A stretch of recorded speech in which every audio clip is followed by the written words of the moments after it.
पंतप्रधान नरेंद्र मोदींना 10 वर्षांचा हिशोब मागणाऱ्या शरद पवारांनी गेल्या 50 वर्षांत काय केलं?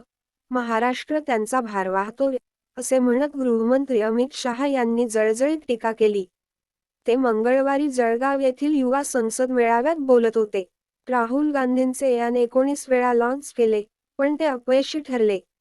सोनियांना राहुल यांना पंतप्रधान करायचे आहे. उद्धव ठाकरेंना आदित्यला मुख्यमंत्री करायचे आहे.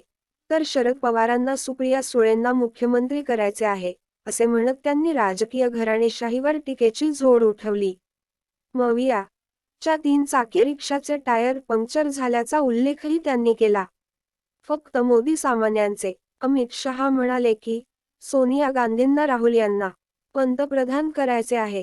उद्धव ठाकरे यांना मुलगा आदित्यला मुख्यमंत्री करायचे आहे. ममता बॅनर्जी यांना भाच्याला मुख्यमंत्री करायचे आहे. शरद पवारांना सुप्रिया सुळे यांना मुख्यमंत्री करायचे आहे. मात्र त्यांना लोकांसाठी काहीही करायचे नाही. प्रत्येकाला स्वतःच्या नातेवाईकांना मोठे करायचे आहे. सामान्यांसाठी आणि तुमच्यासाठी नरेंद्र मोदी आहेत, असा दावाही त्यांनी केला.